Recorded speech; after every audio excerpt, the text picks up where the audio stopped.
In the studio today, Pam Denham is sitting across from me. We're talking customer service. We were discussing authenticity just prior to the break. Communicating that authenticity is, again, another thing of eye contact and body language. And Pam, we could go on to that forever, what it looks like and how you can spot people faking authenticity. It doesn't work very well.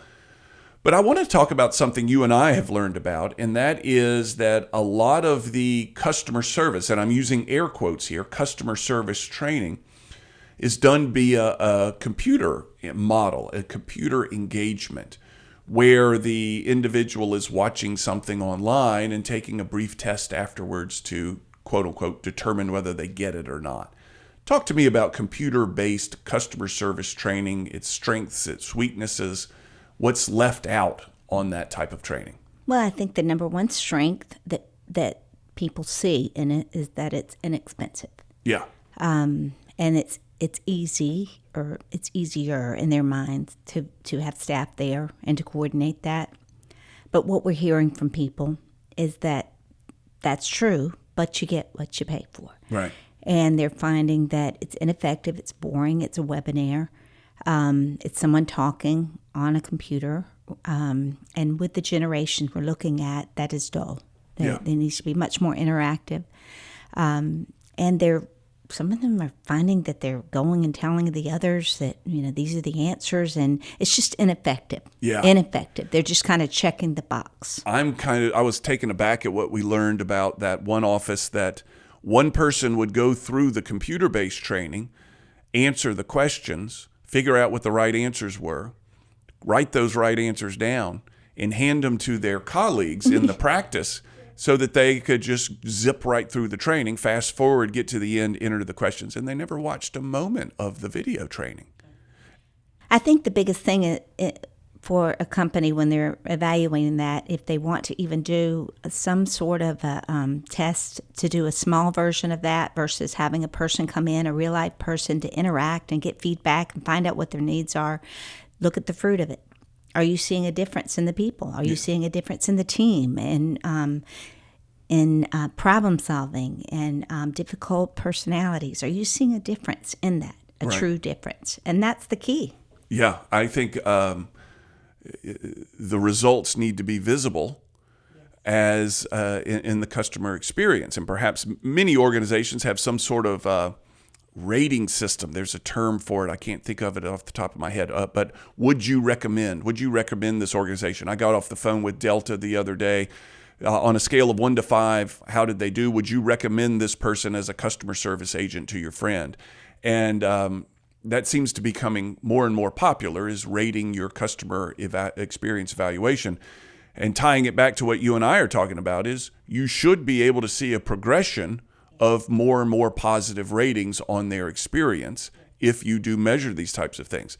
There's another component of it, I think, is if you can just feel that your people are doing a good job. You can see it and feel it in the attitudes and the behaviors of the customers. Yeah.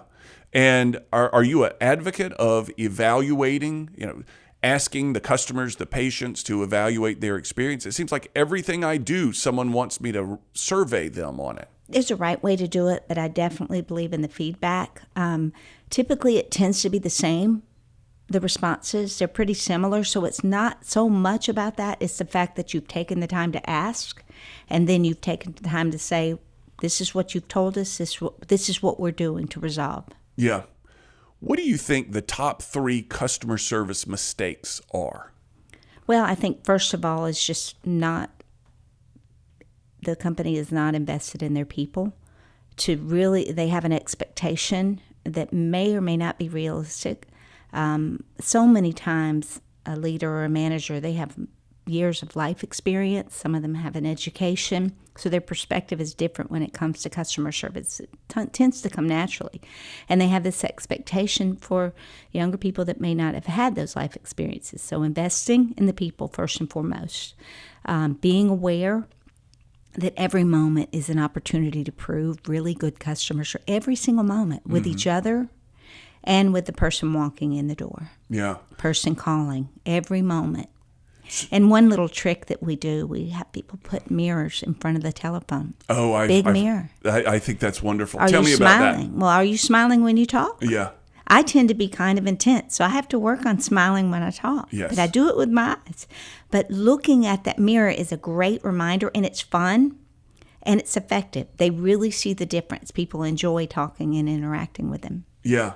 So there could be an argument from somebody saying, all this customer service stuff sounds great, but it's just going to slow us down. We're not going to see as many customers as we need to. Our interactions are going to take longer, and therefore we're not going to be able to process as many widgets in that amount of time. So, yeah, I'd love the great customer service. It sure would be wonderful, but we can't afford to be bogged down delivering this type of stuff. What's your reaction to that? My reaction is that you cannot afford to not invest in your people. Yeah. With customer service training. It keeps the people there longer, so retention is huge. These are future leaders of your company, so you're investing in them, and they really have a lot of value to add on top of simple customer service. People leave, and they have good things to say about you. And believe me, they say bad things about you when they see that. We want to give them a reason to say good. I think I don't remember the data, but the number of people who will post or use social media to complain about a bad experience far exceeds those that want to post or use social media to boast about a good experience. 9 times more. Is it a factor of 9? Yes. And it used to be back in the day, people would talk about it. Now they get on the social media about Yes. it, and the implications could be much more severe. People believe what they read, especially if they hear it a few times. They Yeah. believe it. I remember seeing it was a tire store locally, and the guy at the tire store who managed the store would only make eye contact with the male. He and she were there, a husband and wife couple, and it was her car, and he would only make eye contact with him, and she left that transaction and blew up the internet. Don't go here. They treat women horribly. They don't think we're smart or whatever. She just went off. And what was more amazing than that was the reciprocal comments she got down below in this Facebook post of her peers and supporters saying, I'll never go there now. I'll make sure so-and-so never goes there. It spread. It spread virally, this bad news report about this one tire center. And I suspect, I'm going to give this guy at the tire center the benefit of the doubt. He didn't know what he was doing. He was ignorant to what he was doing. And a little bit of education would have changed that outcome. Yes. Yeah. Definitely. And it's, and I've read somewhere as well, I want to get you, you're here as the expert, but you are more threatened by internal customer service problems than you are by external competitors. I agree. Yeah. Completely. It's really what sets you apart.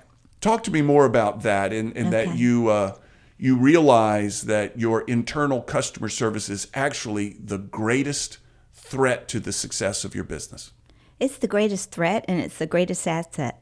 Really having a strong team that communicate well, that show respect. And when you walk in a business and you see I watch this. It's not because of I'm in the business, but I really watch how they treat each other. I watch how a manager will talk to an employee, and I look on their countenance. You can tell these things, this body language. You really can tell the difference, and it makes me want to continue doing business or not. Yeah. Most customers leave and never tell you why. It is likely driven by a customer service experience. They never tell you why, but they tell everyone else. They tell everyone else. Yes. Most people don't like confrontation and aren't going to come to you and say, I was treated so poorly here that I'm not coming back. Yes. But they'll tell their neighbor. Yes, and one key thing as well that shows credibility and integrity when a person is doing business, as I was mentioning earlier, everyone is going to mess up. How you handle that can make or break that relationship. Is the key. It's the key. Yeah. There is, and you mentioned this a moment ago, but in my own studies, I found this to be true.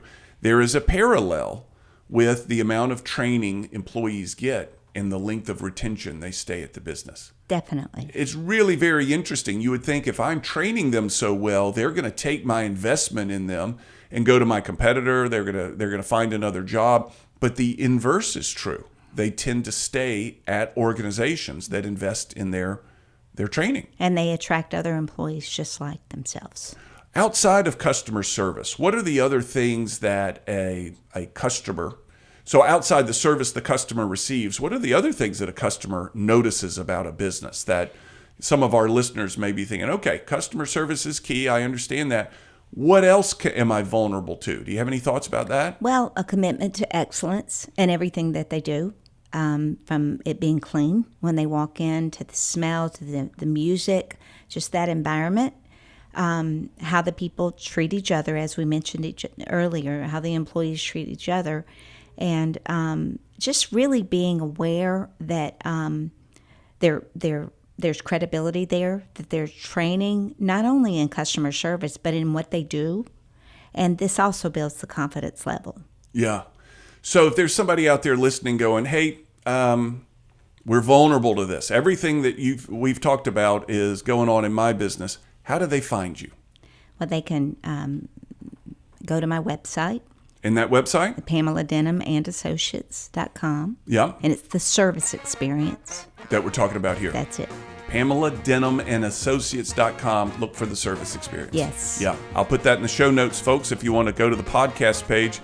We'll be back after this break to summarize what we've heard. You're listening to What's Working. Thank you, Pam. Thank you.